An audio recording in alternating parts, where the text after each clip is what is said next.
भारत और अमेरिका के बीच परमाणु समझौते यानी कि न्यूक्लियर डील का प्रश्न उठा। 1975 में पहले पोखरण विस्फोट के बाद से अमेरिका ने भारत के ऊपर कई ऐसे प्रतिबंध लगा दिए थे जिससे महत्वपूर्ण परमाणु तकनीक भारत को नहीं निर्यात की जा सकती थी। 21वीं सदी की शुरुआत होते होते अमेरिका भारत संबंध बेहतर हुए थे और दोनों देश स्थिति को बदलना चाहते थे।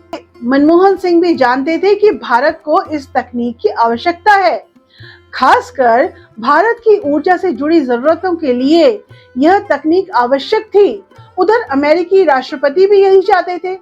अमेरिका 9/11 के आतंकी हमले के बाद से आतंक के विरुद्ध अभियान छेड़ चुका था। वह अब समझता था कि भारत भी आतंक से पीड़ित है और इसलिए दोनों देशों के बीच अच्छी भागीदारी हो सकती है। भारत की बढ़ती साख के सामने आतंक की भूमि साबित होने वाले पाकिस्तान का कोई भी जोड़ नहीं था, पर दोनों देशों के बीच वर्षों से पुराने गहरे संदेह केवल राष्ट्राध्यक्षों की इच्छा पर निर्भर नहीं करते थे। दोनों देशों की जनता, राजनीतिक पार्टियां, मीडिया और अफसरशाही में भी इस मुद्दे पर गहरे मतभेद और संदेह बने हुए थे। खैर, मनमोहन सिंह और बुश की 2005 की पहल के बाद अगले 2-3 सालों में स्थितियां ऐसी बनी कि दोनों देशों के बीच समझौते की तैयारी होने लगी, पर भारत में इस समझौते का बहुत विरोध होने लगा। समझौता वैज्ञानिक और कानूनी था, आसानी से जनता को समझाना मुश्किल था।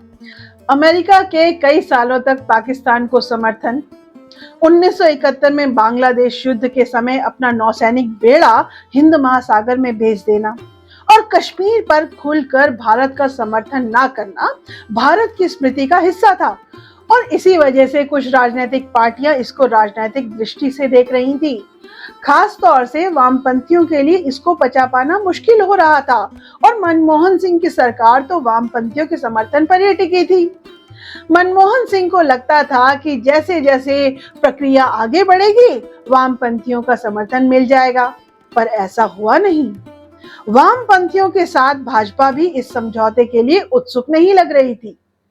आखिर हालात ऐसे हो गए कि वामपंथियों ने सरकार से समर्थन वापस लेने की धमकी दे दी। इन स्थितियों में कांग्रेस के कदम भी लड़खड़ाने लगे। कांग्रेस के एक बड़े धड़े में यह भी संदेह था कि अमेरिका के साथ ये डील भारत के मुसलमानों को कांग्रेस से दूर कर सकती है, क्योंकि उस समय अमेरिका का आतंक से युद्ध इस्लामी देशों में पनप रहे आतंकवाद के विरोधी था। ऐसे में मनमोहन सिंह अकेले पड़ते दिखे।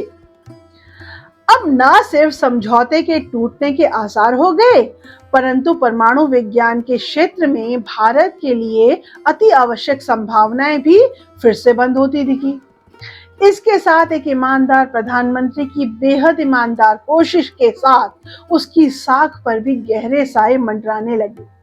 पर इस समय मनमोहन सिंह ने बहुत धीरज के साथ काम किया। वामपंथियों ने समर्थन वापस ले लिया था, पर एपीजे अब्दुल कलाम, जिनके वैज्ञानिक साख से देश प्रभावित था, उनके माध्यम से मनमोहन सिंह ने समाजवादी पार्टी से सहयोग मांगा। समाजवादी पार्टी ने अब्दुल कलाम से लंबा विचार विमर्श किया और पूछा कि यह समझौता देश के लिए कितना जरूरी है। जब अब्दुल कलाम ने उनको इस समझौते की अहमियत बताई तो समाजवादी पार्टी इस पर समर्थन के लिए तैयार हुई। इस संदर्भ में एक मजेदार घटना है। दरअसल उस समय समाजवादी नेता अमर सिंह अमेरिका में एक बीमारी के बाद एक अस्पताल में इलाज करवा रहे थे। जब वे थोड़ा स्वस्थ हुए तो उनके और मनमोहन सिंह जी के बीच में एक टेलीफोन में वार्ता हुई, जो ऊपर से देखने में तो मनमोहन सिंह द्वारा स्वास्थ्य पूछने के लिए की गई थी और अमर सिंह का जवाब भी ऐसा लग रहा था मानो बता रहे हो कि अस्पताल में इलाज कैसा चल रहा है। पर ध्यान से देखने पर पता लगता है कि बात कुछ और ही थी। दरअसल जब अमर सिंह से मनमोहन सिंह ने स्वास्थ्य पूछा तो वे बोले, प्रधानमंत्री जी, स्वास्थ्य अच्छा है, अमेरिकी लोग बहुत अच्छे हैं, इनकी तकनीक विज्ञान का हम लाभ उठा रहे हैं। अमेरिका से भारत को और सहयोग करना चाहिए ताकि ऐसा लाभ हम और उठा सके। इसमें न्यूक्लियर डील की कोई बात नहीं थी, पर अमर सिंह ने अपना संदेश दे दिया था कि वो इस मुद्दे पर सरकार का सहयोग करेंगे। और इसके बाद सपा ने मनमोहन सिंह सरकार को इस मुद्दे पर समर्थन दे दिया और इस तरह से अमेरिका के साथ समझौता हुआ और मनमोहन सिंह ने देश से किया अपना वादा पूरा किया।